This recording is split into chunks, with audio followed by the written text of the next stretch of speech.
अष्टाध्यायी जगन्माता यस्य चित्तात् समुत्थिता वेदानामुपकाराय तस्मै पाणिनये नमः।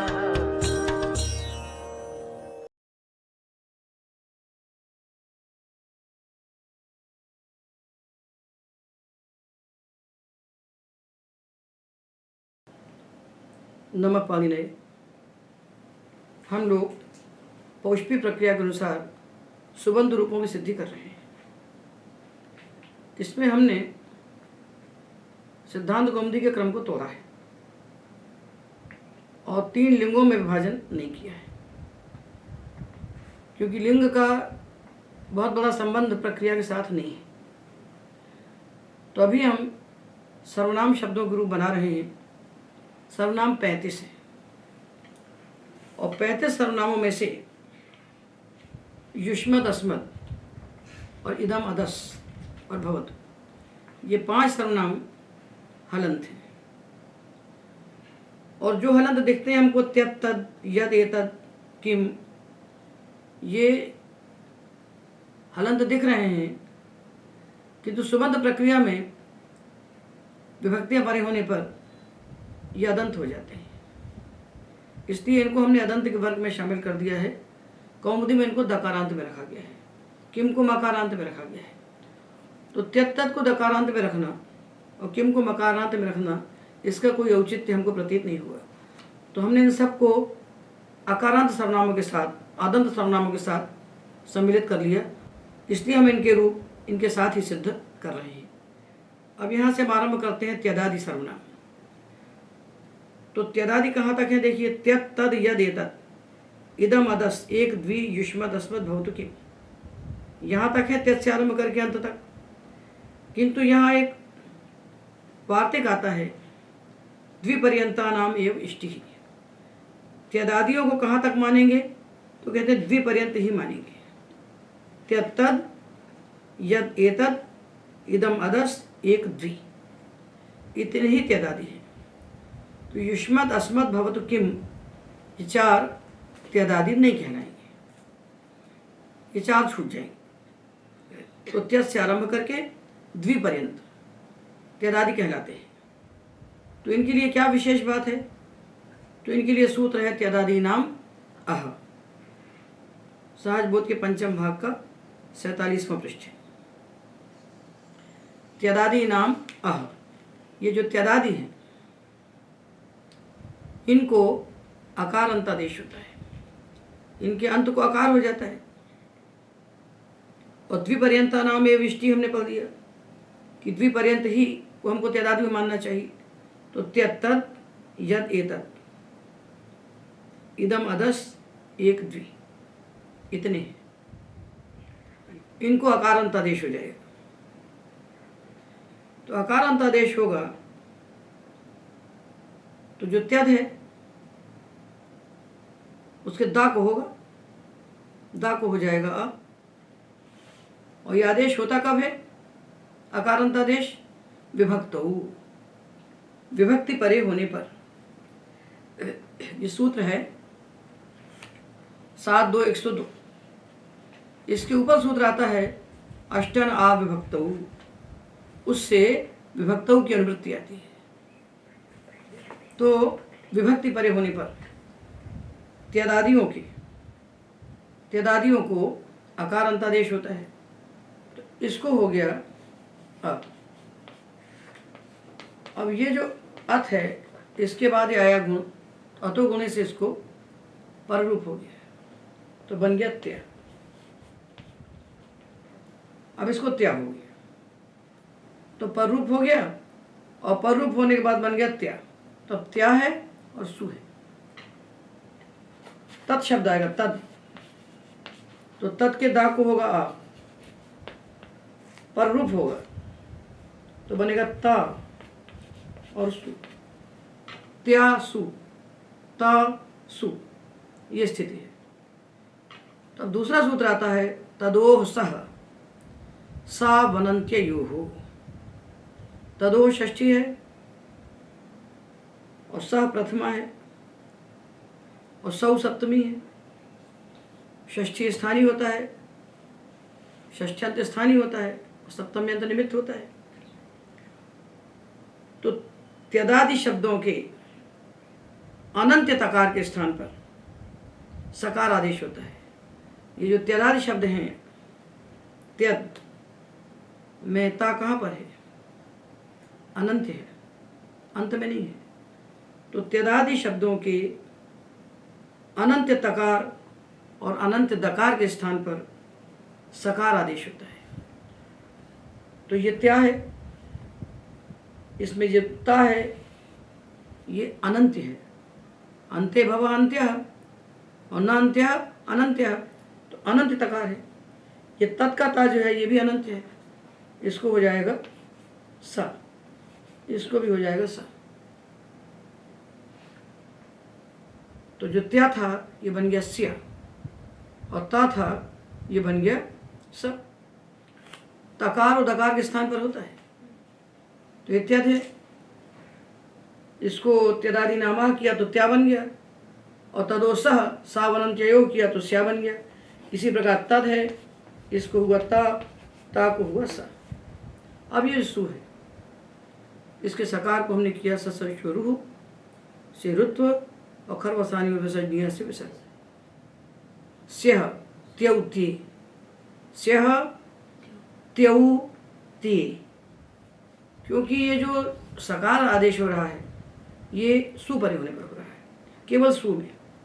तो बाकी विभक्तियों में ये त्या रहेगा, सारी विभक्तियों में त्या और सु में स्या।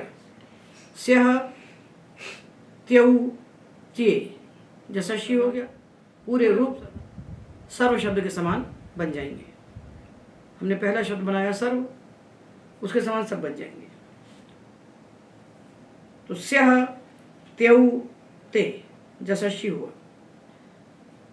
त्यम त्यौ त्यान, त्येन त्याभ्याम त्यैः, त्यस्मै त्याभ्याम तेभ्यः, त्यस्मात् त्याभ्याम तेभ्यः, त्यस्य त्ययोः तेषां, त्यस्मिन् त्ययोः तेषु। इसी प्रकार ये जो तद है, इसके दा को हमने आ बनाया और ता को सा बनाया तो ता बन गया।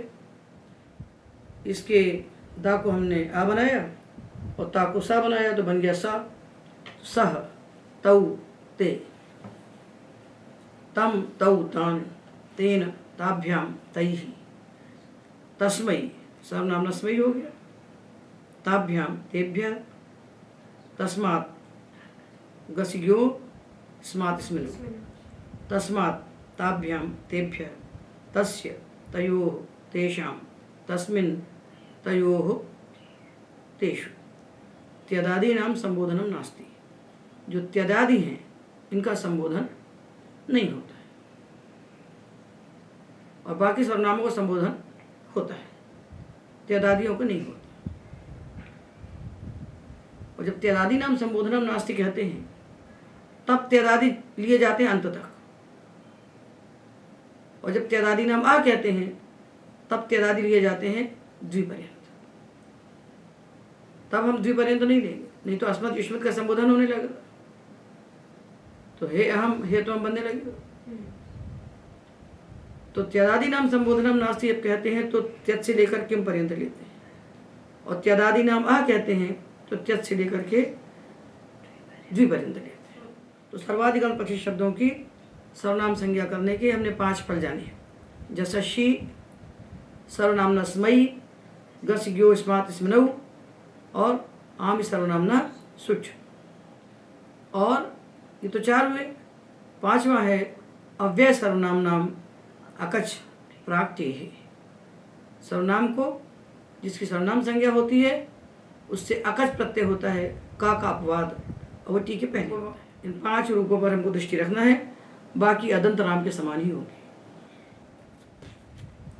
इसी प्रकार एतद है, इस दकार को हमने किया त्यदादि नाम आह।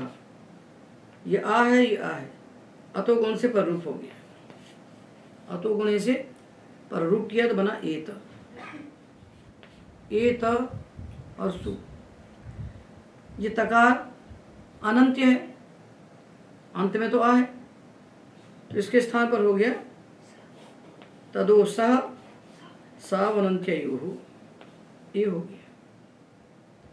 और ये सकार जो है ये आदेश का है, तो इसको आदेश प्रत्ययों से श हो गया, तो बन गया येष। सु को रुत्व विसर्ग येषः। जो तत् था, तद और एतद, क्या भेद है इसमें? ए है, तो हमने तत् के जो रूप बनाए उसी में ए लगा दीजिए, बाकी प्रक्रिया वही है। एषः, एतौ, एते, एतम, एतम, एतौ, एतान, एतेन, एताभ्याम, एतैः, एतस्मै, एताभ्याम, एतेभ्यः, एतस्मात्, एताभ्याम, एतेभ्यः, एतस्य, एतयोः, एतेषाम, एतस्मिन्, एतयोः, एतेषु। संबोधन नहीं होगा। तो ये हमने सर्व शब्द ग्रुप बनाए और उसके साथ जितने अदंत सर्वनाम ग्रुप हम बनाते जा रहे हैं। और ये अदंत नहीं थे, ये त्यदादि नाम अह से अदंत हो गए, तो इनके रूप भी वैसे ही बन गए, इसलिए उन्हीं शब्दों के साथ हमने इनको जोड़ दिया। तो इस प्रकार हमारे 30 सर्वनाम अदंत होकर के एक समान बन जाते हैं। 30 के रूप एक समान बनते हैं, इनमें कोई भेद नहीं होता। ये लिखा है 48 पृष्ठ पर, त्यदादि नाम समुद्रम नास्ति अन्येषां भवति। तो देखिए परिभाषा है, पदांगाधिकारे तस्य च तदन्तस्य च।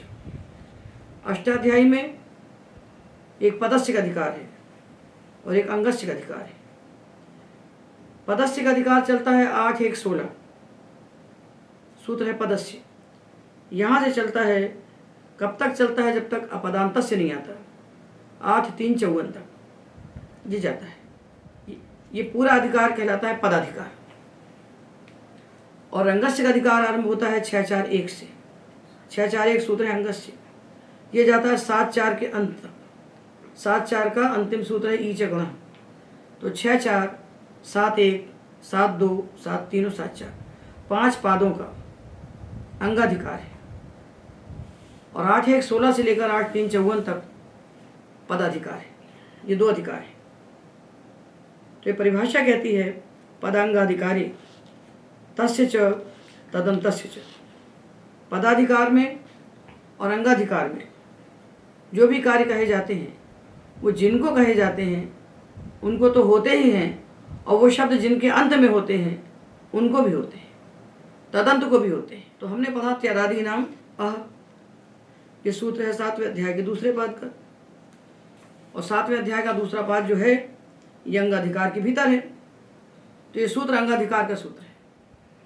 तो ये कहता है त्यदादियों को अकार अंतादेश होता है विभक्ति परे होने पर। तो त्यदादियों को होगा ये हमने देख लिया। और परिभाषा क्या कहेगी कि ये त्यदादि शब्द जिसके अंत में है उनको भी अकार अंतादेश हो जाएगा। तो तत् शब्द है, इसके दा को हमने किया और इसको हमने किया स। ये दोनों सूत्र अंगाधिकार के। तो तद में लगे तो परम तद में भी लग जाएंगे। तद शब्द जिसके अंत में, ये कहलाया तदंत, ये कहलाया तदंत। जिस शब्द को कार्य कहा जा रहा है वो शब्द जिसके अंत में है उसको भी हो जाएगा। तो अंत में कैसे जाएगा शब्द? समास में जाएगा। तो परमश्चासौ सह, परमश्चासौ सह, तो परमतत् शब्द बन गया। इस परमतत् में हमने सु लगाया, तो इसको भी त्यदादि नाम अह हुआ और तदो सह सावनंत्य से सह हो। तो जैसे रूप बने सह तौ ते, वैसे ही बनेंगे परम सह, परम तौ, परम ते, परमतम, परम तौ, परमतान। ये परिभाषा ने बताया। तो तत् शब्द को जितने कार्य कहे गए वो सारे कार्य परम तत् शब्द को भी होने लगे इस परिभाषा के बल से। और द्विपर्यंता नाम है विष्टि जो कहा है, ये इष्टि कही गई है त्यदादि नाम अह में, और इसकी अनुवृत्ति तदोसस्सावनंत्ययो में भी होती है। मतलब त्यदादि नाम अह और तदो सत्सावनंत्ययो में त्यदादियों को द्विपर्यंत ही लेना चाहिए, दोनों में जाएगी इष्टि। इसलिए ये दोनों सूत्र युष्मदादि शब्दों को नहीं लगेंगे, ये दोनों सूत्र युष्मदादि शब्दों में नहीं लगेंगे। अब हम विचार करते हैं कि ये जो वार्तिक है द्विपर्यंता नाम एवं इष्टि है, जो हमने पढ़ा त्यदादि नाम अह में, कि किन त्यदादियों का अर्थ होता है, द्विपर्यंत त्यदादियों का अर्थ होता है। और द्विपर्यंत त्यदादि कितने हुए, त्यतद यदेतद इदम अदस एक द्वि, और छूट कौन गए, युष्मद अस्मद भवतु किम, इनको अर्थ नहीं होगा, ये त्यदादि नहीं है, यही पढ़ा ना। उसके बाद सूत्र पढ़ा तदो सत्सावनंत्ययो, ये भी कहता है कि त्यदादि शब्दों के अनंत तकार और दकार के स्थान पर सकार आदेश होता है सुपरे होने पर। तो ये जो दूसरा सूत्र है सत्व करने वाला, इस पे त्यदादि कहाँ तक माने जाए, तो कौमुदीकार कहते हैं कि यहाँ भी त्यदादियों को द्विपर्यंत ही मानिए। द्विपर्यंता नाम एवं इष्टि जो वार्तिक है, इसको यहाँ भी स्वीकार कीजिए, ये भाष्यकार की इष्टि है, इसको यहाँ भी स्वीकार कीजिए। यदि हम इस सूत्र में द्विपर्यंत त्यदादि नहीं मानेंगे तो युष्मत शब्द भी त्यदादि हो जाएगा ना। और उससे जो त्वम बनेगा प्रथमा एक वचन में त्वाहु सौ से, उसका तकार अनंत होगा, तो उसको सकार प्राप्त होने लगेगा और त्वम न बन के स्वम बनने लगेगा, वो न बन जाए, इसलिए इस सूत्र में द्विपर्यंता नाम एवं इष्टि को मानना आवश्यक है। तो दोनों सूत्रों में अत्व करने वाला सूत्र और सत्व करने वाला सूत्र, दोनों सूत्रों में त्यदादियों को द्विपर्यंत ही मानना चाहिए। सिद्धांत पक्ष की बात हुई। अब बता रहे हैं पूर्व पक्ष।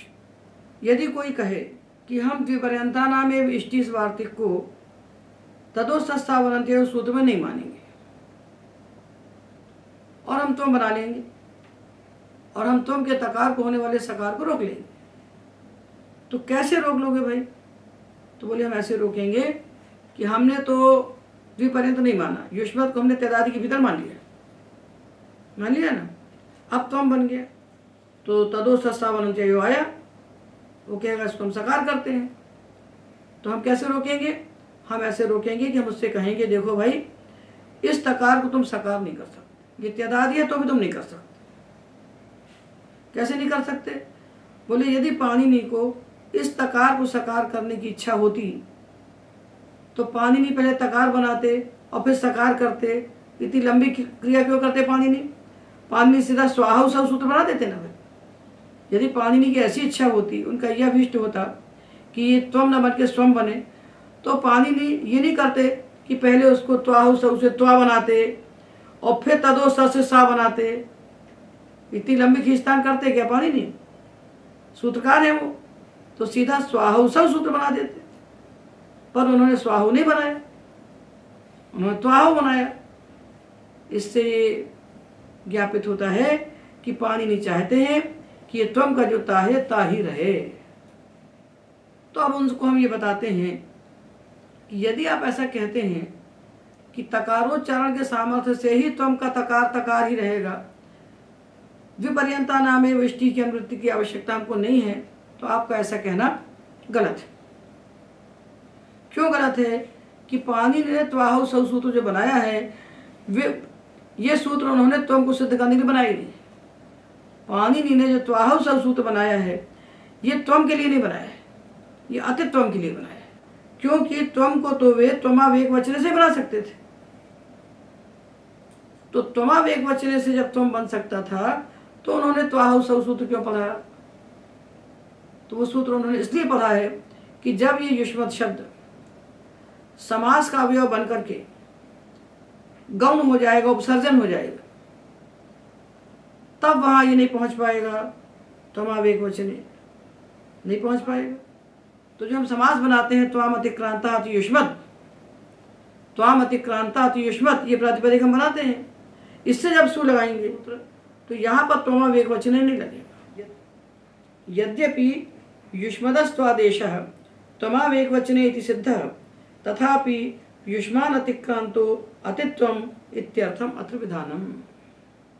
तो त्वाम अतिक्रांता अति युष्मत जो समास प्रातिपदिक बनता है, इससे जब हम सु लगाते हैं, उस तो उस सूक लगने के बाद युष्मत के माँ पर्यंत भाग के स्थान पर तो आदेश हम करें कि नहीं करें। तो देखिए नागेश कहते हैं कि यद्यपि युष्मदस्त्वादेश त्वमावेक वचनेति सिद्ध, युष्मत के माँ पर्यंत भाग के स्थान पर होने वाला जो त्वादेश है ये तो त्वमावेक वचने से हो सकता था, तो त्वाह सो बनाया क्यों। तथापि युष्मान अतिक्रांतो अतित्वम इत्यर्थम अत्र विधानम। तो त्वाह सूत्र इसलिए बनाया गया है कि जब समास का अवयव बन जाएगा युष्मत और उपसर्जन हो जाएगा, गौण हो जाएगा, वहां भी उस युष्मत के माँ पर्यंत भाग के स्थान पर त्वादेश हो सके, इसलिए है। सकारादेश की निवृत्ति के लिए नहीं पढ़ा गया है। तो जो आप कह रहे हैं कि सकारादेश की निवृत्ति के लिए तकार का उच्चारण है, ऐसा आपका कहना गलत है, क्योंकि ये सकारादेश जो हो रहा है तदो सस्तावनंत्य से, ये त्यदादि को हो रहा है। त्यदादि सर्वादि है, इसलिए त्यदादियों की सर्वनाम संज्ञा है। वार्तिक हमने पढ़ा है संज्ञोपसर्जनीभूता न सर्वादय। जब सर्वनाम शब्द समास के अवयव बनकर के उपसर्जन हो जाते हैं, गौण हो जाते हैं, तो उनकी सर्वनाम संज्ञा नहीं रह जाती। तो अति युष्मत प्रातिपदिक में जो युष्मत शब्द है वो सर्वनाम ही नहीं है। उस तो हमने उससे जो अतित्वम बनाया वहां तो तदोस्तस्सावनंतियों की पहुंच ही नहीं है, क्योंकि तदोस्तस्सावनंतियों बना है त्यदादियों के लिए, अर्थात सर्वादियों के लिए, त्यदादियों के लिए बना है। और ये जो युष्मत है अतित्वम के भीतर, ये त्यदादि नहीं है, तो इसमें सर्वनाम संज्ञा प्रयुक्त कोई कार्य प्राप्ति नहीं है, तो इसमें सत्व की प्राप्ति ही नहीं है। इसलिए सत्व की निवृत्ति के लिए तकारोच्चारण किया गया है, ये आपका कहनी गलत है। तो इससे क्या सिद्ध हुआ कि हमको तदोस्तस्सावनंत्यो सूत्र में द्विपर्यंतानाम एव इष्टि वार्तिक को मानना चाहिए, और नहीं मानेंगे तो त्वम के तकार को सकार कर देगा। तो पाणिनि ने जो त्वाह सूत्र कहा है वो अति युष्मत शब्द के माँ पर्यंत भाग के स्थान पर त्व आदेश करने के लिए किया है। तो वो नहीं तो वे त्वमा एक वचन से बना सकते थे। एक ही युष्मत शब्द के सुपरे होने पर त्व आदेश करने वाले दो सूत्र क्यों बनाए, तो ये इसका रहस्य है। इसलिए हमको तदोस सूत्र में द्विपर्यंता नाम विष्टि इसकी अनुवृत्ति करना चाहिए। तो निष्कर्ष ये हुआ कि त्वाह सौ का जो तकारोच्चारण है वो सकारादेश की निवृत्ति के लिए नहीं है। वो अति युष्मत शब्द में जहाँ युष्मत शब्द गौण हो गया है वहाँ त्वादेश नहीं हो सकता था, उस गौण युष्मत शब्द को त्वादेश करके अतित्वम प्रयोग बनाने के लिए है, सकारादेश की निवृत्ति के लिए नहीं है। इसलिए सकारादेश की निवृत्ति के लिए आपको द्विपर्यंता नामे वेष्टि इस वार्तिक की अनुवृत्ति तदोस्तस्सावनंत्यो सूत्र में करना ही चाहिए, यही सिद्धांत है। तो ये जो त्यदादि शब्द है ये जब किसी की संज्ञा होते हैं तब संज्ञोपसर्जनी भूता न सर्वादय के अनुसार इनकी सर्वनाम संज्ञा नहीं होती है। तो बोल दिया हमने, जैसे किसी का नाम रख दिया हमने सर्व, किसी का नाम तद रख दिया, किसी का एतद नाम रख दिया, तो जब किसी की संज्ञा हो जाएंगे तो इनकी सर्वनाम संज्ञा नहीं होगी। तो त्यदादि नाम से होने वाला अत्व और तदोस्तस्सावनंत्यो से होने वाला सत्व, ये दोनों कार्य उस शब्द को नहीं होंगे जहाँ सर्वादि शब्द किसी की संज्ञा बन जाएंगे। समास के अंतर्भूत होकर बहुब्रीहि इत्यादि में जब उपसर्जन हो जाएंगे तब भी इनमें सर्वनाम संज्ञा प्रयुक्त कोई कार्य नहीं होंगे। त्यदौ त्यदः, किसी का नाम हो गया तो त्यदौ त्यदः। यदि समास के अंतर्भूत होकर उपसर्जन हो गए तो अतित्यदौ अतित्यदः, ऐसे ही रूप बनेंगे। तब न तो इनकी सर्वनाम संज्ञा होगी और न सर्वनाम संज्ञा प्रयुक्त कोई कार्य इनको होगा। अब अगला सूत्र हम पढ़ते हैं द्वितीय टौस्फेन, 45 पृष्ठ है, पंचम भाग का। द्वितीय विभक्ति पूरी यानी आमोक्षस, और टा विभक्ति और दो ओस विभक्ति हैं, दो षष्ठी और सप्तमी के द्विवचन। इनके परे होने पर अन्वादेश के विषय में इदम और एतत् शब्दों को एन आदेश होता है। अन्वादेश के विषय में इदम और एतत्, इनके स्थान पर ए न ऐसा आदेश होता है और वो अनुदात्त होता है। इदमोन्वादेशेष अनुदात्तस्तृतीयादौ और एतदस्त्रतसोस्त्रतसौ चानुदात्तौ द्वितीय टौ स्वेन, ये सूत्र का क्रम है। ये जो सूत्र हमने लिखा है इसके पहले दो सूत्र और हैं। इसके पहले सूत्र है इदमुन्वादेशे शनुदात्तस्तृतीयादौ और एतदस्त्रतसोस्त्रतसौ चानुदात्तौ। इसको अष्टाध्याय में देख लेना चाहिए, ये सूत्र का क्रम है। तो ये हुए 32, 33, 34, 2 4 32, 2 4 33, तो 2 4 34, ये सूत्रों का क्रम हुआ। तो पूर्व के जो दो सूत्र हमने बताए इनसे अन्वादेश और उदात्त की अनुवृत्ति आती है। तो अन्वादेश है क्या? तो एक आदेश होता है, एक अन्वादेश होता है। तो आदेशक कथनम, अन्वादेशोनुकथनम। आदेश कहलाता है कथन, अन्वादेश कहलाता है अनुकथन। एक कथन के बाद कथन करना, वो अन्वादेश होता है। जैसे एक बालक है, उसके लिए पिताजी गुरुजी को लाए, पिताजी ने किसी आचार्य को उसके लिए रखा और कहा एतम छात्रम छंदोध्यापय। जैसे एक छात्र है, उसके लिए कहा कि एतम छात्रम छंदोध्यापय। आचार्य जी से कहा गुरु जी से कि इस बच्चे को आप छंद पढ़ाइए, छंद शास्त्र पढ़ाइए। एतम छात्रम छंदोध्यापय, ये कथन हुआ। एतम छात्रम छंदोध्यापय, इसको छंद पढ़ाइए, ये कहलाया आदेश। और इसको व्याकरण भी पढ़ाइए, ये हुआ अन्वादेश।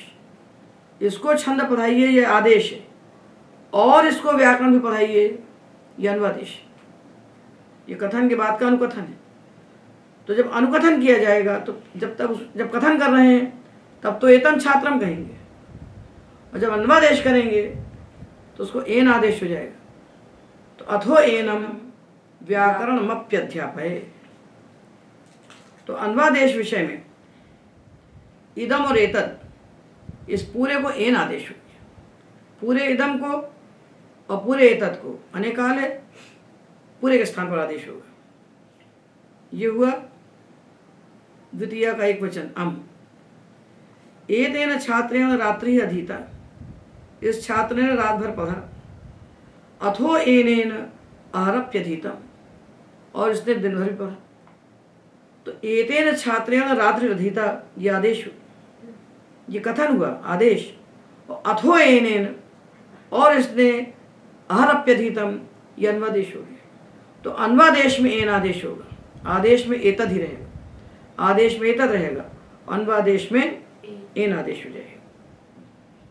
अब ओस में देखिए, ये हमने टा देखा, द्वितीय और टा। अब ओस, एतयो छात्रयो शोभनम शीलम, इन दोनों छात्रों का शील सुंदर है, शोभन है।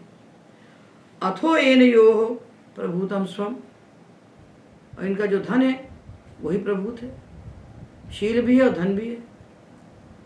तो शील है, ये कथन है, और प्रभुतम स्वम जो कहा उन्हीं के लिए, उन्हीं के लिए।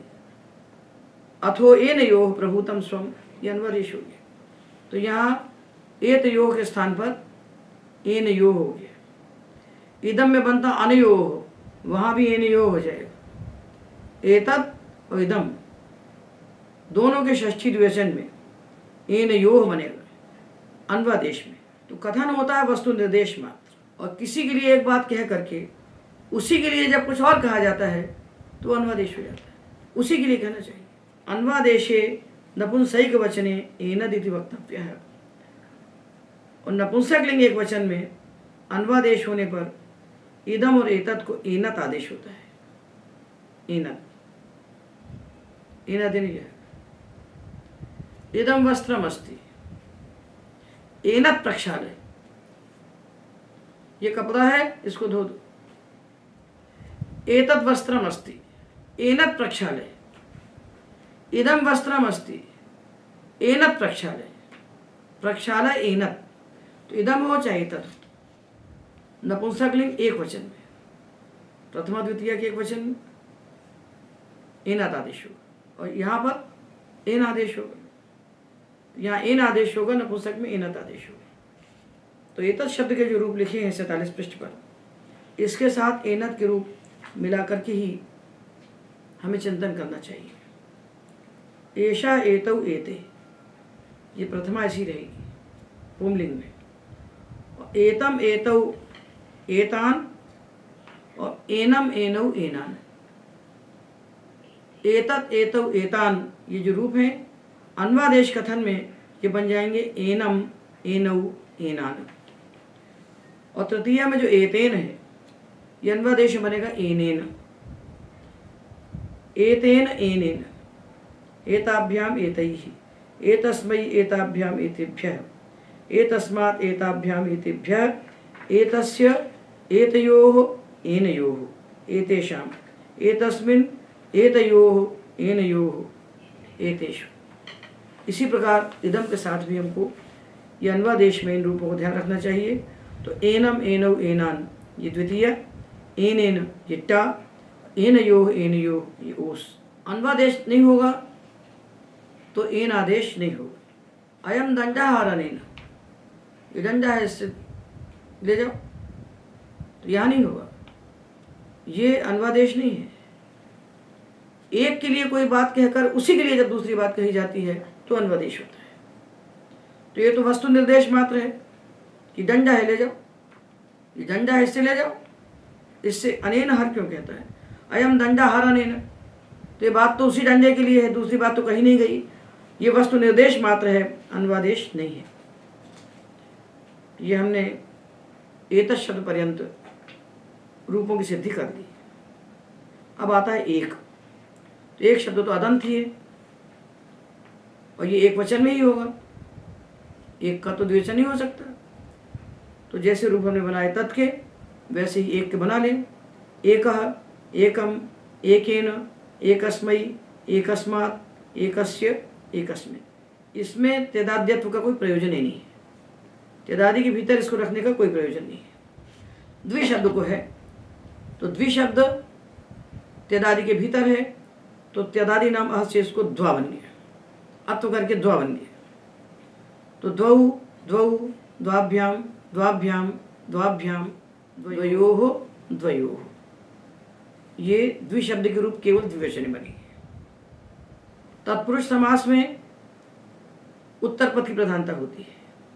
तो द्विशब्द जब तत्पुरुष समास का अवयव बनेगा, उसके उत्तर पद में होगा, तो प्रधान होने से उसकी सर्वनाम संज्ञा बनी रहेगी, तो त्यदादि नाम अह वहां पर हो जाएगा।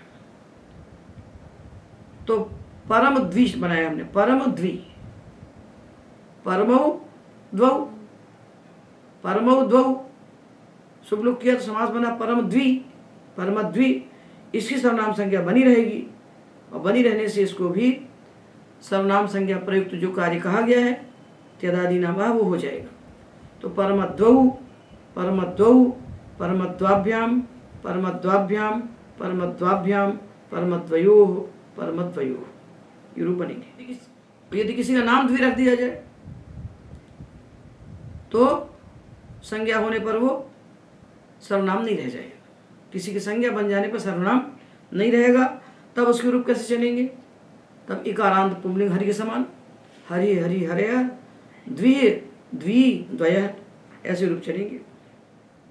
इसी प्रकार दो अतिक्रांत, दो का अतिक्रमण करने वाला, यहाँ द्विशब्द गौण हो गया। दो अतिक्रांत जब कहा तो द्विशब्द गौण हो गया, गौण हुआ, अप्रधान हो गया, उपसर्जन हो गया, तो इसकी सर्वनाम संज्ञा नहीं रही। तो अतिद्विहि, अतिद्वि, अतिद्वय, ये भी हरि के समान बने। समास के अंत में रहने वाले सर्वनाम शब्द यदि प्रधान है तब तो सर्वनाम संज्ञा उनकी बनी रहेगी, और उपसर्जन हो जाएंगे, गौण हो जाएंगे, तो उनकी सर्वनाम संज्ञा नहीं रहेगी। इस बात को ध्यान रखना है। अब हम किम शब्द के रूप बनाते हैं। किम, ये किम त्यदादि में नहीं आ रहा है, सबसे अंत में बैठा है, क्योंकि यदि त्यदादि में इसको कर देते तो क्या हो जाता, माँ को आ हो जाता, तो कहा कैसे बनता? नहीं बन सकता। क्या बन जाता? क्या बन जाता ना, इसलिए इसके लिए अलग सूत्र बनाया, किमह का। किम शब्द को का आदेश होता है विभक्ति परे होने पर, तो किम को का हो गया, अदंत बन गया, तो सर्व के समान बना लीजिए। सर्व सर्वो सर्वे, कह कौ के, कम कौ कान, केन काभ्याम कैहि, कस्मै काभ्याम केभ्य, कस्मात् काभ्याम केभ्य कस्य कयोः केशाम कस्मिन् कयोः केशु, संबोधन नहीं होगा। अब यदि आप शंका करें कि आपने किमा का सूत्र क्यों बनाया भाई, तो किमा का सूत्र न बनाते और किम शब्द को द्वि के पहले पढ़ देते तो त्यादादियों में आ जाता ये, और केवल इमा सूत्र बनाते और द्वि शब्द के पहले इसको पढ़ देते तो त्यादादि नाम अह से इसको अकार अंतादेश होकर के कहा बन जाता। तो यदि आप कहें कि ऐसा कैसे कर सकते थे, अलौंत्य से परिभाषा बैठी है, तो अलौंत्य से परिभाषा पूरे इम के स्थान पर आपको आदेश कैसे करने देगी।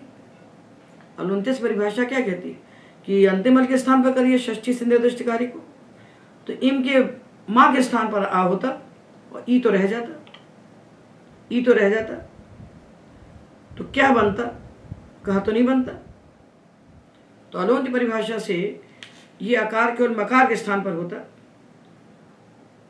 तो यण हो जाता, तो यण होकर क्या बनता, कहा तो नहीं बनता। ऐसा नहीं कहना चाहिए, क्योंकि एक परिभाषा है नानर्थ के अलौंत्य विधि अनभ्यास विकारे, ये अलौंत्य परिभाषा का निषेध है।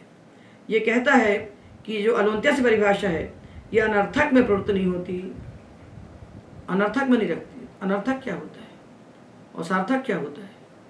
तो एक परिभाषा है समुदायो अर्थवान, समुदायिक देशो नर्थकः।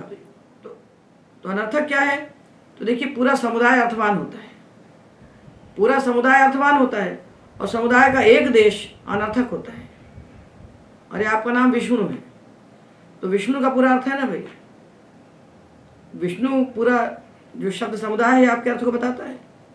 इसमें से केवल वी या केवल शा या केवल अणा या केवल उ, ये सब उसके जो अवयव हैं विष्णु के, ये अनर्थक है। तो अर्थ समुदाय से मिलता है, तो समुदाय अर्थवान होता है और समुदाय का एक देश अनर्थक होता है। तो अलौंत्य परिभाषा अनर्थक में नहीं लगती, ना अनर्थ के अलौंत्य विधि अनर्थक में नहीं लगती। तो केवल मकार के स्थान पर अकार आदेश नहीं होगा, क्योंकि इम पूरा समुदाय है, ये अर्थवान है, और इम का जो मकार है ये उसका अवयव है, तो अनर्थक है। तो अलौंत्य परिभाषा यहाँ पर नहीं लगेगी, नहीं लगेगी तो क्या होगा,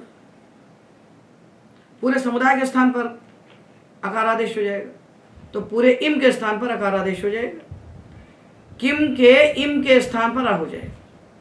हम इमा सूत्र यदि बना देते, इमा बनाते, तो किम का जो इम है उस पूरे इम के स्थान पर हम अकार आदेश कर सकते थे, क्योंकि यहाँ पर अलौंत्य परिभाषा हमको रोकने के लिए नहीं आती, नहीं आती, क्योंकि इम का जो मकार है, इम का अवयव जो मकार है वो अवयव होने के कारण अनर्थक है। तो समुदायो अर्थवान समुदायिक देशो अनर्थक है।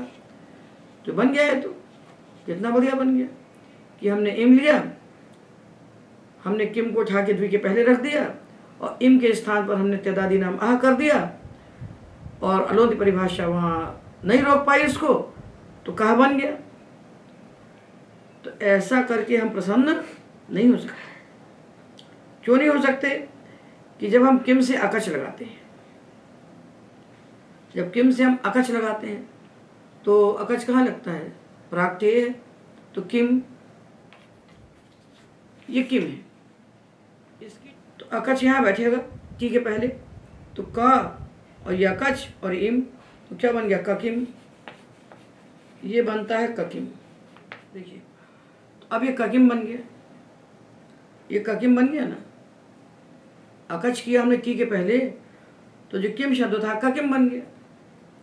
अब ककिम बन गया तो जो किमा का सूत्र है, जो किम के स्थान पर का आदेश करता है, तो का बन जाता है, तो वो ककिम के स्थान पर लगेगा क्या, किमा का।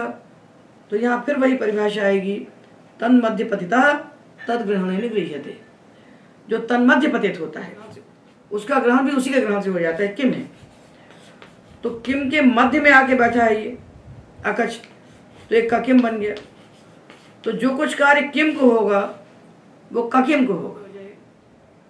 तन्मध्य परिभाषा से किमः का सूत्र किम को भी का आदेश करेगा और ककिम को भी का आदेश करेगा। तो जो कार्य किम को कहा गया वो कार्य ककिम को भी हो जाएगा, और तो किम को भी का होगा और ककिम को भी का होगा। तो किम से भी कह कऊ के बनेगा और ककिम से भी कह कऊ के बनेगा। और यदि आपने इमा सूत्र बना दिया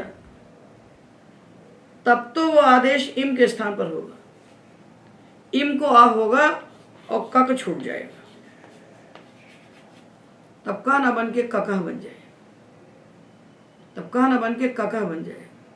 ये दोष है, इसलिए किम को अलग बैठाया, त्यादादियों से अलग बैठाया और उसके लिए अलग से सूत्र बनाया। तो दोनों प्रयोगों की रक्षा हो गई। तो जैसे किम को का आदेश हुआ इसी प्रकार ककिम को भी का आदेश कर दिया। तन मध्य पतिता तद ग्रहणे न गृह्यते, इस परिभाषा से पूरा ककिम भी उसका विषय बन गया। किमः का। यदि हम इमा सूत्र बनाते तो ककिम के इम को ही पकड़ता ना, किम को कैसे पकड़ता?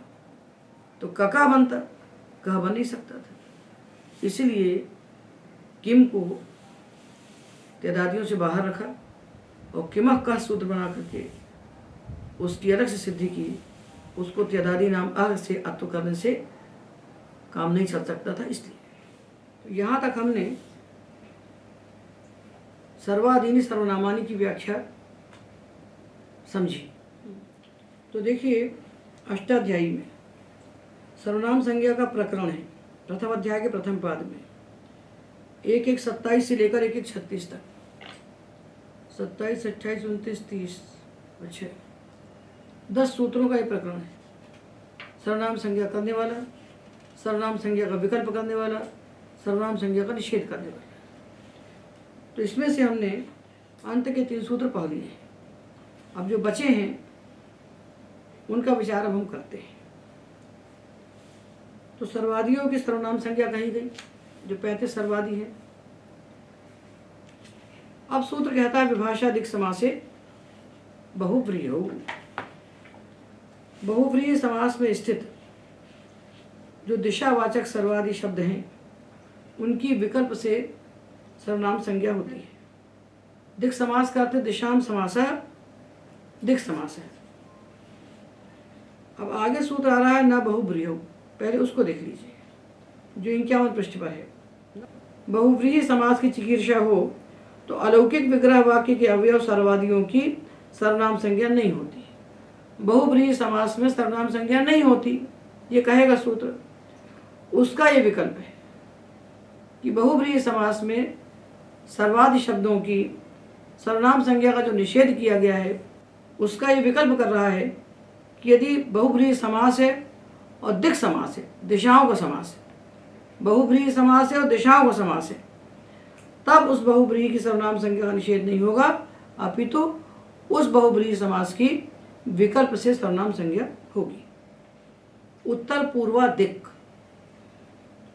उत्तरस्याः पूर्वस्याः दिशोर यद अंतरालम सा उत्तर पूर्वा दिक्।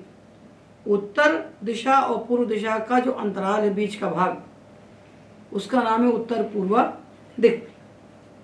ये समास होता है दिङ् नामान्यंतराले से बहुव्रीहि समास होता है। शेषो बहुव्रीहि के बाद आता है सूत्र 2-2-26 है। दिङ् नामान्यंतराले से इसका बहुव्रीहि समास होता है। तो उत्तरासु और पूर्वासु इस अलौकिक विग्रह वाक्य दशा में दिङ् नामान्यंतराले से समास हुआ और सर्वनामनो वृत्तिमात्रे पुंवद भाव, सर्वनाम को वृत्तिमात्र में पुंवद भाव होता है। तो पुंवद भाव होकर के उत्तरा को क्या हो गया? उत्तर हो गया। पुंवद भाव होने का मतलब स्त्री प्रत्यय की निवृत्ति, उत्तर हो गया। प्रातिपदिक संज्ञा हुई, शुभ लुक हुआ, तो समास बना उत्तर पूर्वा।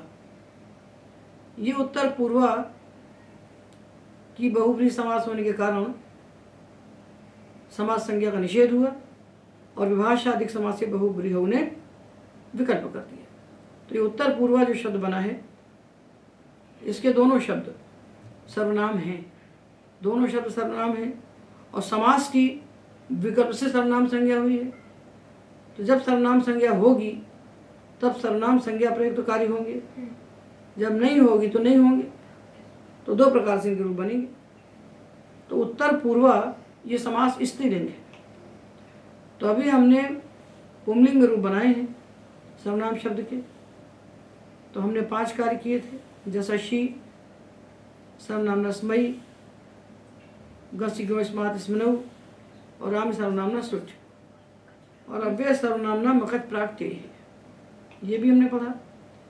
पर ये जो समास बना है समास प्रातिपदिक है, स्त्रीलिंग है।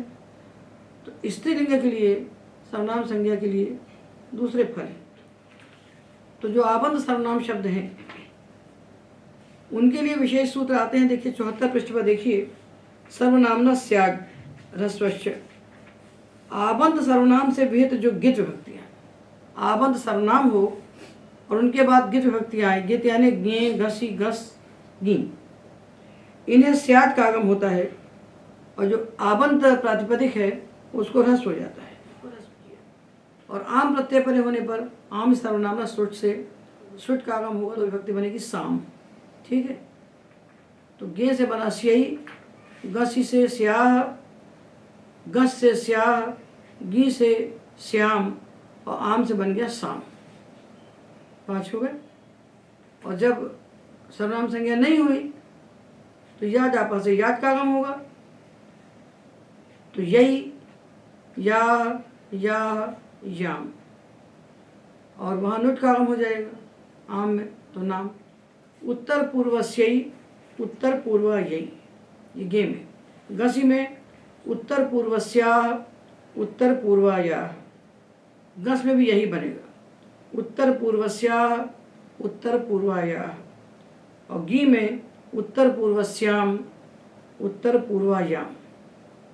स्याद का आगम किया, आबंत को ह्रस्व किया। और आम में आम सर्वनाम सुट से सुट का आगम किया, तो उत्तर पूर्वासाम और उत्तर पूर्वाणाम, ये 2 बनेंगे वहाँ।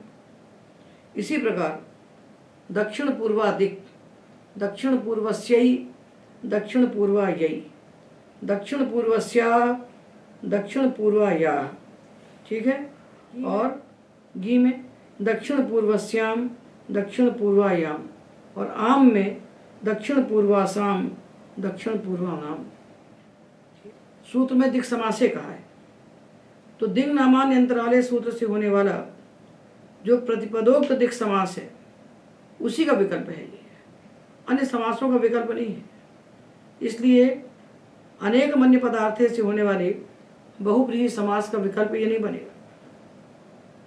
वहाँ दिग्वाची शब्द जो हैं, तो दिग्वाची शब्दों का जो आपने अनेक मन्य पदार्थे से बहुब्रीहि बनाया, वहाँ ये विकल्प नहीं लगेगा। तो वहाँ क्या लगेगा, ना बहुब्रीहि से सर्वनाम संज्ञा का निषेध लगेगा।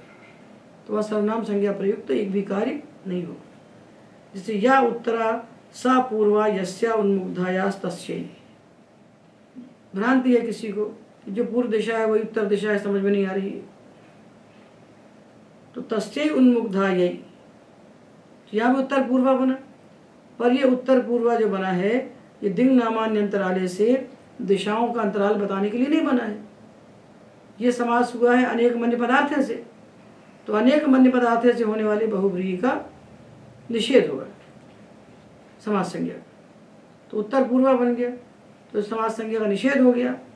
तो आम सर्वनामना सुट नहीं लगा और सर्वनामना स्याद ह्रस्व भी नहीं लगा, तो उसके रूप रमा के समान बनेंगे। बालिका के समान, रमा के समान जैसे बनते हैं वैसे ही बनेंगे, जो आगे बताए जाएंगे। अब दिक् ग्रहणम किम, सूत्र में दिक् क्यों कहा, दिक् समासे बहुब्रीहि क्यों कहा। तो देखिए न बहुब्रीहि सूत्र, बहुब्रीहि समास में सर्वादि की सर्वनाम संज्ञा का निषेध करता है। और विभाषा दिक् समासे बहुब्रीहि सूत्र दिक् समास बहुब्रीहि में सर्वादि की सर्वनाम संज्ञा का विकल्प करता है। यदि सूत्र में दिक् नहीं कहेंगे तो दोनों बहुब्रीहि हो जाएंगे, तो हम भेद कैसे जानेंगे। इसलिए दिक् का ग्रहण करना आवश्यक है, नहीं तो हम जानेंगे नहीं कहाँ निषेध करें और कहाँ विभाषा करें। तो दिग्ग्रहण कह दिया तो अब स्पष्ट हो गया कि दिगुपदिष्ट समास में विभाषा है और अन्यत्र प्रतिषेध है। अब दूसरा पदकृत्य करते हैं। समासा ग्रहणम की विभाषा दिक् समासे बहुब्रीहो में जो दिग्ग्रहण किया है वो इसलिए किया है कि हमें जान सकें कि कहाँ निषेध है और कहाँ विभाषा है। और समास का ग्रहण इसलिए किया है कि समासाधिकार के भीतर जो समास कहा गया है, समासाधिकार यानी दूसरे अध्याय के प्रथम पाद का जो पहला सूत्र है समर्था पदविधि, वहाँ से लेकर के दूसरे अध्याय के द्वितीय पाद का जो अंतिम सूत्र है कडारा कर्मधारी, ये दो एक और दो ये दो पादों का समासाधिकार है। इस समासाधिकार में जो सूत्र कहे गए हैं उन सूत्रों के द्वारा जो समास कहा जाएगा उनमें जो बहुब्रीहि समास है और बहुब्रीहि में जो दिक् समास बहुब्रीहि है उसके लिए प्रतिषेध है। तो दूसरा समास कहाँ से होता है पूरे अष्टाध्याय में? समास का जब एक अधिकार है तो दूसरा बहुब्रीहि समास करने वाला कहाँ से आता है? तो देखिए अष्टाध्यायी के अष्टम अध्याय का प्रथम पाद है, उसके आरंभ में 16 सूत्र हैं जो सर्वस्य द्वे के अधिकार में आते हैं। वहाँ बहुब्रीहिवत भाव किया गया है, अतिदेश किया गया है। वहाँ बहुब्रीहिवत भाव करके बहुब्रीहि मान लिया गया है। तो वहाँ जो बहुब्रीहिवत भाव किया गया है तो वहाँ यदि हम दिग्वाची शब्दों की द्विरुक्ति करते हैं और उनका बहुब्रीहिवत भाव करते हैं तो वही बहुब्रीहि कहलाए, पर वो बहुब्रीहि कहलाएगा अतिदेशिक। तो न बहुब्रीहि निषेध किसका है? समासाधिकार में पड़े हुए बहुब्रीहि समास का। और ये जो विकल्प है विभाषा दिक् समास से बहुब्रीहि, ये किसका है? ये भी समासाधिकार में कहे हुए दिक् समास बहुब्रीहि का है।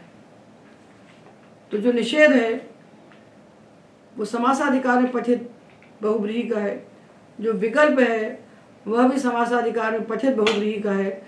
तो जो बहुब्रीहिवत होगा उसका क्या होगा? उसकी नित्य सर्वनाम संज्ञा, क्योंकि वहाँ निषेध भी नहीं लगा और विकल्प भी नहीं लगा, तो वहाँ सर्वनाम संज्ञा नित्य होगी। वहाँ हमने दक्षिणा ये दिग्वाची शब्द है इसको तत्व किया, तो क्या बना? दक्षिणा दक्षिणा, दक्षिणास्तु दक्षिणास्तु, वहाँ बना दक्षिणा दक्षिणा, इसको बहुब्रीहिवत भाव किया तो वहाँ क्या हुआ? सर्वनाम में वृत्ति मात्रे पुमत भाव हुआ। तो क्या समास बना? दक्षिणा दक्षिणा, दक्षिणा दक्षिणा। बहुब्रीहिवत कह दिया तो बहुब्रीहि हो गया। इसका निषेध इन्होंने नहीं किया, इसका निषेध न बहुब्रीहि ने नहीं किया और इसका विकल्प भी नहीं किया इसने विभाषा दिक् समास से बहुब्रीहि ने, तो उसकी नित्य सर्वनाम संज्ञा हुई ना। तो नित्य सर्वनाम संज्ञा हुई तो वहाँ गित विभक्तियों में स्यात् का आगम होगा और राम विभक्ति में सुट का आगम होगा। तो पूरे रूप उसके कैसे बनेंगे? स्त्रीलिंग सर्वा के समान। स्त्रीलिंग सर्वनाम जो सर्वा शब्द है उसके समान बनेंगे।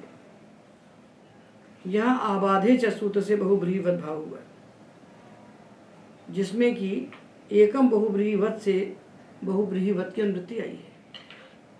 इसकी संख्या ठीक कर लीजिए। एकम बहुब्रीहिवत है 9 और आबाधे च है 10। अब सूत्र में बहुब्रीहौ कहा है तो विभाषा दिक् समास से बहुब्रीहौ सूत्र में बहुब्रीहौ क्यों कहा? कि ये विकल्प बहुब्रीहि में ही हो, द्वंद्व में न हो, दूसरे किसी समास में न हो। तो यदि दिशाओं का दोनों समास होगा तो द्वंद्वे च सूत्र से नित्य प्रतिषेध हो जाएगा। तो नित्य प्रतिषेध होगा तो सर्वनाम संज्ञा प्रयुक्त कोई कार्य नहीं होगा। दक्षिणोत्तर पूर्वाणाम, यहाँ नुट का आगम होगा, सर्वनाम संज्ञा न होने से सुट का आगम नहीं हुआ। ठीक है ना? नित्य प्रतिषेध हो गया। अब बहुब्रीहि समास की सर्वनाम संज्ञा का निषेध करते हैं। अगला सूत्र है न बहुब्रीहौ। बहुब्रीहि समास की चिकीर्षा हो, जब चिकीर्षा हो, करने की इच्छा हो तभी, समास होने के बाद नहीं। समास तो अलौकिक विग्रह वाक्य दशा में होता है, तो जो भी अकच इत्यादि होते हैं वहीं हो जाते हैं, समास होने के बाद नहीं होते। तो बहुब्रीहि समास की चिकीर्षा हो तो अलौकिक विग्रह वाक्य के अवयव सर्वाधिकों की सर्वनाम संज्ञा नहीं होती। तो प्रियम विश्वम यस्य सह, प्रिय विश्वाय, ये विश्व शब्द जो है सर्वनाम, इसकी सर्वनाम संज्ञा का निषेध हो गया। तो गेर यह हो गया, सर्वनाम स्मयी नहीं हुआ। तो प्रिय विश्वाय, प्रियो भयाय, द्व्यन्याय, त्र्यन्याय, और त्वकम पिता यस्य सह त्वत्क पितृकः, आहकम पिता यस्य सह मत्क पितृकः। ये युष्मद अस्मद में अकच करके जो बनाया है, इसमें दो पक्ष हैं, तो इन दोनों को हम अलग अलग आपको बता देते हैं। तो ये जो सूत्र बना है, ये अलौकिक विग्रह वाक्य की दशा में सर्वनाम संज्ञा का निषेध करने के लिए बना है। क्योंकि हमने पढ़ा है तदंतस्यापि इयं सर्वनाम संज्ञा भवति, येन विधिस् तदंतस्य सूत्र का भाष्य है प्रयोजनम सर्वनामाव्ययादि नाम। इस भाष्य वचन से ये सर्वादि शब्द जिसके अंत में होते हैं, उस तदंत की भी सर्वनाम संज्ञा होती है। और द्वंद्वे च सूत्र के ज्ञापन से भी सर्वादि शब्द जिसके अंत में होते हैं, उनकी सर्वनाम संज्ञा होती है। द्वंद्व समास में तो सर्वादि शब्द अंत में ही हुए ना, उत्तर पद में होंगे और सर्वनाम संज्ञा हो रही है। तो ये भी तो ज्ञापक है इस बात का। द्वंद्वे च सूत्र जो सर्वनाम संज्ञा का निषेध कर रहा है, उससे ज्ञापित होता है कि द्वंद्व समास में सर्वाधिक पक्षी शब्द जिसके अंत में है, उसकी सर्वनाम संज्ञा है, तब तो निषेध हो रहा है ना। प्राप्त सत्याम निषेध है, प्राप्ति होती तभी तो निषेध होता है ना। तो द्वंद्व समास में सर्वनाम संज्ञा हो रही है, तब तो द्वंद्वे च निषेध चरितार्थ होगा। और इससे यह भी सिद्ध होगा कि तदंत की सर्वनाम संज्ञा होती है। और हमने ये भी पढ़ा कि संज्ञोपसर्जिनी भूता न सर्वादय, तो सर्वादि शब्द जब किसी की संज्ञा बनते हैं तो उनकी सर्वनाम संज्ञा नहीं होती। और जब ये समास के अवयव होकर के उपसर्जन हो जाते हैं, तब भी इनकी सर्वनाम संज्ञा नहीं होती। तो न बहुब्रीहि सूत्र तो व्यर्थ हो गया। बहुब्रीहि समास में जाने के बाद सारे पद उपसर्जन हो जाते हैं, क्योंकि बहुब्रीहि समास सर्वोपसर्जन होता है, अन्य पदार्थ की प्रधानता होती है, तो सारे पद वहाँ उपसर्जन हो जाते हैं, गौण हो जाते हैं। तो सर्वनाम शब्द जब उसके भीतर जाएंगे तो गौण हो जाएंगे। तो बहुब्रीहि समास में तो सर्वोपसर्जन होने के कारण सर्वनाम शब्दों की सर्वनाम संज्ञा होगी नहीं। किससे? संज्ञोपसर्जनी भूता न सर्वादय। तो न बहुब्रीहि सूत्र तो व्यर्थ हो गया, व्यर्थ हो गया। तो फिर ये क्यों बनाया गया न बहुब्रीहि सूत्र? जब व्यर्थ है तो बनाया क्यों है? तो इसलिए बनाया है कि अलौकिक विग्रह वाक्य की दशा में तो सर्वनामता प्राप्त है। जब समास नहीं बना है, अलौकिक विग्रह वाक्य की दशा में तो समास नहीं हुआ है, उस दशा में ही सर्वनाम संज्ञा निषेध करने के लिए सूत्र बनाया गया है। इसलिए सिद्धांत कौमुदीकार ने चिकीर्षिते कहा है कि बहुब्रीहि समास की जब चिकीर्षा हो, जब बहुब्रीहि समास करने की इच्छा हो, तभी उस अलौकिक विग्रह वाक्य दशा में सर्वनाम संज्ञा का निषेध हो जाए। तो वही जब निषेध हो गया, तब क्या हुआ? युष्मत् सु पितृसु, त्वम पिता यस्य, तुम हो पिता जिसके, ये समास करना है। तो युष्मत् सु पितृसु यानी पदार्थ बहुब्रीहि बनाए। तो युष्मत् सु पितृसु या अहम पिता यस्य, मैं हूँ पिता जिसका। तो अस्मत्सु पितृसु, ये अलौकिक विग्रह वाक्य जो बने हैं, इन अलौकिक विग्रह वाक्यों में ही सर्वनाम संज्ञा का निषेध कर देंगे, न बहुब्रीहि सूत्र से। तो वही जब सर्वनाम संज्ञा का निषेध हो गया, तो जो अव्यय सर्वनाम नाम अकच प्राप्त सूत्र से अकच प्राप्त था, वो अकच नहीं होगा। तो अकच क्या है? का प्रत्यय का अपवाद है। अकच नहीं हुआ तो का हो गया, अकच नहीं हुआ तो का हो गया। प्रत्यय परश्च से बाद में होगा। वो अकच होता तो प्राक्तेय होता, तो युष्मत् अस्मत् के बाद बैठा जाके का प्रत्यय। यदि अकच होता तो युष्मकत अस्मकत ऐसा बन जाता, तो वही निषेध हो गया। तो क्या बना? युष्मत् का अस्मत् का। फिर युष्मत् के माँ पर्यंत भाग के स्थान पर हमने आदेश किया त्वा, अस्मत् के माँ पर्यंत भाग के स्थान पर आदेश किया हमने म, त्वत्क और मत का, ये बने। तो त्वत्का मत का बने। तो त्वकम पिता यस्य सह त्वत्क पितृकः, और अहकम पिता यस्य सह मत्क पितृकः, ये बने ना, दो मत हैं। ये जो निषेध कहा गया है ये लौकिक विग्रह वाक्य में नहीं होता, क्योंकि लौकिक विग्रह वाक्य तो स्वतंत्र होता है। जैसे बहुब्रीहि समास का हम स्वतंत्र प्रयोग कर सकते हैं, तो लौकिक विग्रह वाक्य का भी स्वतंत्र प्रयोग कर सकते हैं। अलौकिक विग्रह वाक्य जो है प्रयोग के योग्य नहीं होता, प्रयोगार्ह नहीं होता है। तो लौकिक विग्रह वाक्य में तो समास की चिकीर्षा हो नहीं सकती, समास की चिकीर्षा होगी अलौकिक विग्रह वाक्य दशा में। तो इसलिए अलौकिक विग्रह वाक्य दशा में ही बहुब्रीहि की सर्वनाम संज्ञा करने के लिए ये सूत्र बनाया है। तो अलौकिक विग्रह वाक्य दशा में यदि सर्वनाम संज्ञा का निषेध नहीं करते तो लौकिक विग्रह वाक्य के समान उसमें भी अकच हो जाता है। और अलौकिक विग्रह वाक्य में जो अकच होता वो तो लौकिक विग्रह वाक्य में सुनाई पड़ता। अलौकिक विग्रह वाक्य में जो शब्द हैं वो लौकिक में सुनाई देते हैं, ये नियम है। ये जैसे आपने भवत में अकच किया, भवत में अकच किया तो क्या होना, भवकत। अतिक्रांतो भवकंतम, अतिक्रांतो भवकंतम इति अतिभव इति अतिभवकान, भवान से भवकान बन गए, अतिभवान अतिभवकान। तो सर्वाधिकार में पढ़ा हुआ जो भवत शब्द है उससे अलौकिक विग्रह वाक्य दशा में अकच कर दिया तो क्या बन गया, भवकत बन गया। तो अलौकिक विग्रह वाक्य दशा में सर्वनाम संज्ञा का निषेध किया तो अकच न होकर के का हो, तो क्या बना, त्वत् का मत का। तो यदि निषेध नहीं करते, अलौकिक विग्रह वाक्य दशा में निषेध नहीं करते तो वहीं अकच हो जाता। तो त्वकत पितृका मकत पितृका ऐसा समास बनता है।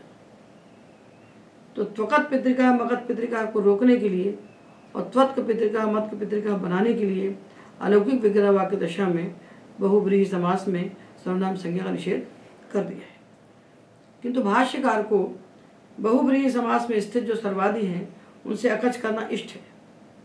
तो कहते हैं त्वकत पितृका मकत पितृका ऐसे अकच प्रत्यय से बने हुए जो रूप हैं यही इष्ट है, यही शुद्ध रूप है।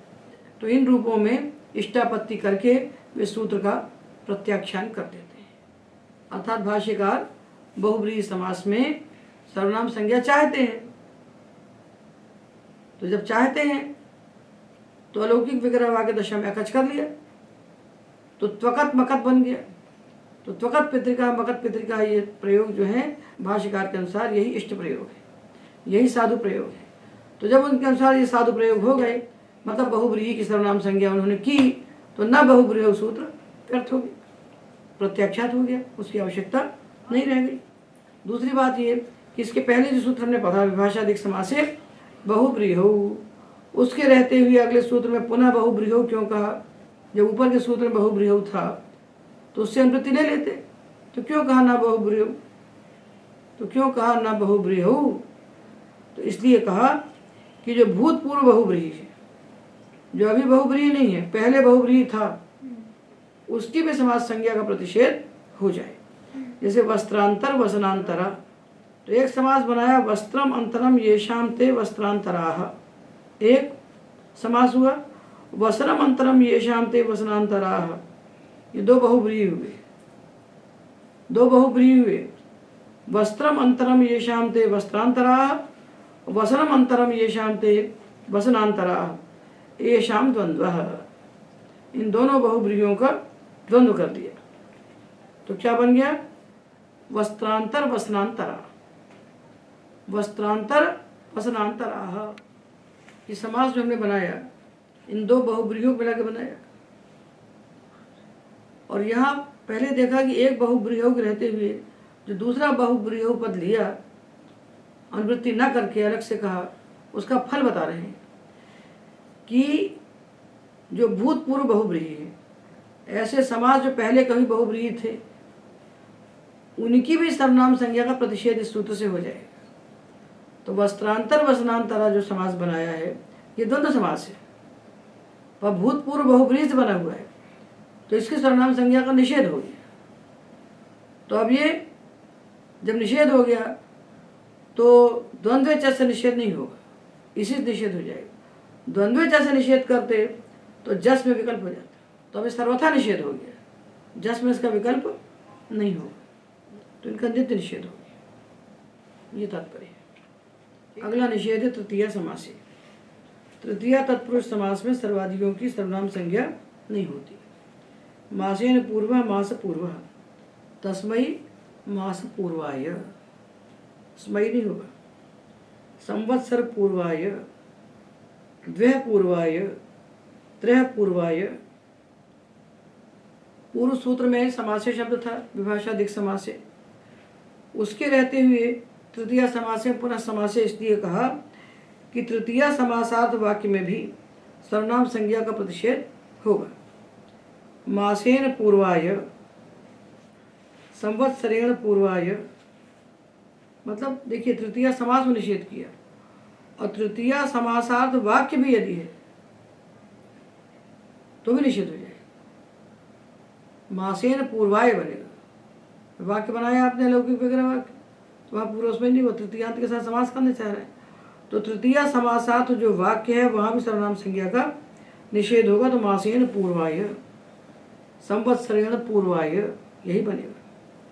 पूर्व सदृश समूनार्थ कलह निपुण मिष्ट लक्षण ही सूत्र से होने वाले तृतीया समास का निषेध है। सारे तृतीया समासों का निषेध नहीं है। अतः कर्तृक तथा बहुलम से जो तृतीया समास होगा उसकी सर्वनाम संज्ञा होगी।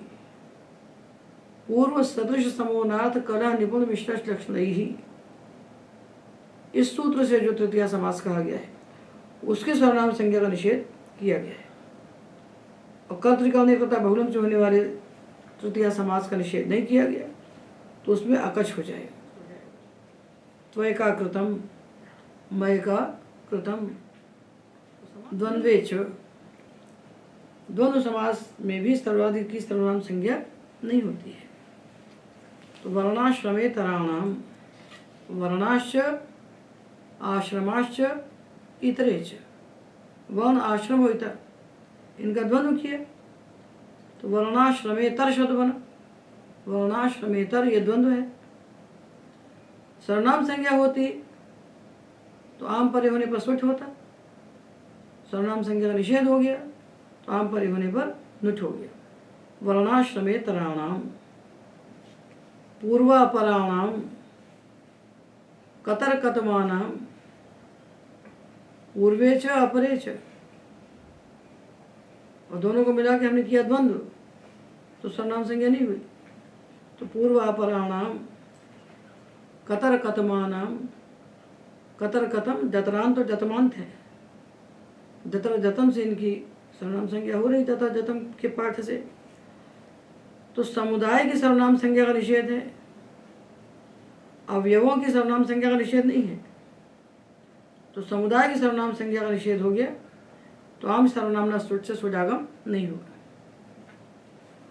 और तदंत विधि में भी ये स्वजागम नहीं होगा, क्योंकि सर्वनाम से विहित जो आम, उसे ही आम सर्वनामना सुट से स्वजागम होता है।